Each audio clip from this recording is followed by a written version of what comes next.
இன்றைய வசனம் மத்தேயு 12ஆம் அதிகாரம் 20ஆம் வசனம். நெரிந்த நாணலை முறிக்காமலும் மங்கி எரிகிற திரியை அணைக்காமலும் இருப்பார். பிரியமானவர்களே, நாணல் சாதாரணமாக சதுப்பு நிலத்தில் வளர்கிறது. அது திடமும் உறுதியுமுள்ள தாவரம் அல்ல. நெரிந்த நாணல் என்பது பலமற்றதாக இருக்கும் ஓர் அற்பமான பொருளாகும். அது முறிந்தாலோ இல்லை உடைந்தாலோ அநேகர் அதை வீசிவிட்டு வேறொன்றை எடுத்துக்கொள்வார்கள். ஆனால் இயேசுவோ அப்படி செய்ய மாட்டார். அவர் அணைந்து போகிற திரியை ஊதிவிட்டு அதை பற்றி எரிய பண்ணுகிறவராய் இருக்கிறார். இன்று சில மனிதர்களுடைய வாழ்க்கை இனி ஒன்றுக்கும் உதவாது என்று சமுதாயத்தால் தள்ளப்படலாம். பாவத்தின் பாரத்தினால் மங்கி எரிகின்ற விளக்கை போல வாழ்க்கையிலே இனி ஒரு நம்பிக்கை இல்லை என்ற நிலைக்கு தள்ளப்படலாம். சிராய்க்கப்பட்ட நாணலை போல பலனற்ற நிலைக்கு தள்ளப்படலாம். இனி ஒன்றுக்கும் உதவாதவள் என்று கைவிடப்படலாம். ஆனால் அன்பு நிறைந்த மீட்பர் இயேசு உன்னை வா என்று அழைக்கின்றார். பாவத்திலே வாழும் பாவிகளின் ஆத்துமாவின் அவல நிலையை கண்டு மனது உருகின்றார். அணைந்து போகின்ற விளக்கிற்கு புது எண்ணெய் ஊற்றி திரியை சுத்தம் செய்து பூமிக்கு வெளிச்சமாக மாற்றுகின்றார். இந்த பூமியிலே அற்பமானவர்களும் குப்பையும் தூசியும் என்று மனிதர்களால் தள்ளப்பட்டவர்களும் தங்கள் வாழ்வை இயேசுவிடம் ஒப்பு கொடுக்கும் போது அவர் அவர்களை படுகுழியிலிருந்து தூக்கி கன்மலையின் மேல் நிறுத்துகின்றார். இயேசு இந்த பூமியிலே வாழ்ந்த நாட்களில் சில யூத மத தலைவர்கள் சுமக்க முடியாத பாரங்களை அற்பமானவர்கள் மேலும் எளிமையானவர்கள் மேலும் சுமத்தினார்கள். இதனால் ஜனங்கள் ஒடுக்கப்பட்டார்கள். மனிதர்களுடைய வாழ்க்கையிலே அன்பு, பாசம், இரக்கம், மனதுருக்கம் என்னும் பதங்களுக்கு இடமில்லாமல் போயிற்று. எண்ணெய் இல்லாமல் திரி கருகி மங்கி எரியும் விளக்கை வெளியிலே எரிந்து விடுவது போல மனிதர்களுடைய வாழ்வும் அற்பமாக இருந்தது. ஆனால் கர்த்தராகிய இயேசு கிறிஸ்துவோ சிராய்க்கப்பட்டு இருக்கும் நாணல் புல்லை கூட உடைத்து போட மாட்டார்.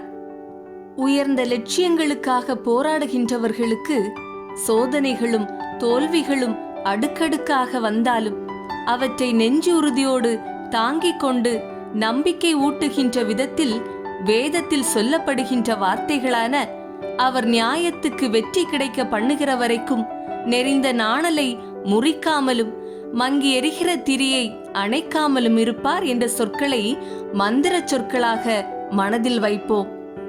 ஒரு வாலிபனுக்கு குத்துச்சண்டையை பழக வேண்டும் என்று மிகவும் ஆசையாக இருந்தது. ஆனால் எந்த பயிற்சியாளரும் அவனை ஏற்றுக்கொள்ளவில்லை. காரணம், அவனுக்கு பிறவியிலேயே ஒரு கை இல்லை. குத்துச்சண்டையிட 2 கைகளும் மிகவும் அவசியம் என்றாலும் அவனுக்குள்ளே இருந்த வாஞ்சையையும் தீர்மானத்தையும் பார்த்த ஒரு பயிற்சியாளர் அவனுக்கு குத்துச்சண்டை கற்றுக் கொடுக்க முன்வந்தார். அவர் சொன்னார், மற்றவர்களுக்கு 100 நாட்கள் தொடர்ந்து பயிற்சி கொடுப்பேன். ஆனால் உனக்கு ஒரே ஒரு பயிற்சியை மட்டுமே கொடுக்க போகிறேன். நீ அதையே திரும்ப திரும்ப 100 நாட்களும் செய்து உன்னுடைய நாடி நரம்புகளில் பெலனை ஏற்றிக்கொள் என்றார். அது என்ன பயிற்சி? எதிராளி உன்னிடம் சண்டைக்கு வரும்போது ஒன்றும் முடியாதவனைப் போல நீ சற்றே குனிந்து கொள். அவன் உன்னை ஏளனமாய் எண்ணி உன் அருகே வரும்போது உன் முழு பலத்தோடு அவனுடைய தாடை எலும்பில் ஓங்கி ஒரு குத்துவிடு. அவன் முகத்தில் 1000 அணுகுண்டுகள் வெடித்ததைப் போல அவன் உணருவான். பின்பு எழுந்திருக்கவே மாட்டான் என்றார்.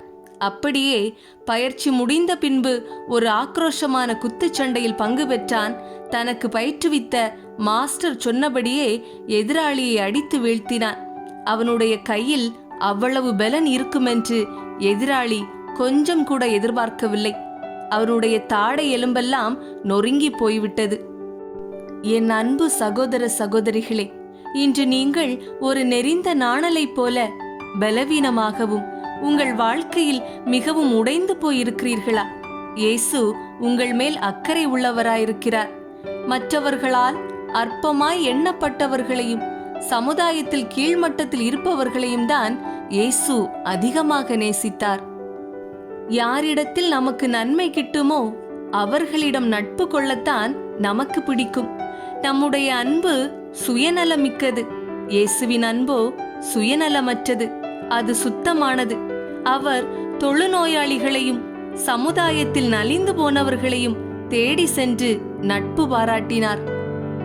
நோய், பாவம், அடிமைத்தனம், சிறுமைப்பட்ட நிலைமை என்று வேதனைப்படுவோர் இப்படியாக நெறிந்த நாணலை போன்ற மங்கி எரிகிற திரியை போன்றவர்கள். இவர்களை நிமிர்ந்து நிற்கும் நாணலை போலவும் பிரகாசித்து எரிகிற விளக்கை போலவும் திரும்பவும் ஒளிபெற இயேசு கிறிஸ்து விரும்புகிறார். இன்று நீங்களும் நொறுக்கப்பட்டிருக்கிறீர்களா? உங்கள் பலவீனத்தையும் தகுதியின்மையையும் உணர்கிறீர்களா? பயப்படாதேயுங்கள். இயேசு கிறிஸ்து அன்பு நிறைந்தவர். அவர் உங்கள் வாழ்வை பிரகாசிக்க பண்ணுவார். ஜெபம். தகப்பனே, மங்கி எரியும் திரியைப் போல் எங்கள் வாழ்க்கை உள்ளது இறைவா. கடன் பாரங்களாலும் நோயினாலும் துன்பங்களாலும் வாழ்க்கையில் நிம்மதியின்றி நெறிந்த நாணலைப் போல் தவித்து கொண்டிருக்கும் எங்களை கண்ணோக்கும். எங்கள் வாழ்வு பற்றி எரியும் விளக்கைப் போல பிரகாசமாக இருக்கவும், நலிந்தவர்கள் வாழ்வில் வெளிச்சத்தை கொடுக்கவும் கிருபை செய்யும். நானே உலகின் ஒளி என்றவரே, எங்கள் வாழ்வில் ஒளியாகவும் வழியாகவும் இருந்து பாதுகாத்து வழிநடத்தும். இயேசு கிறிஸ்துவின் நாமத்திலே ஜெபிக்கிறோம் எங்கள் நல்ல தந்தையே. ஆமேன், ஆமேன்.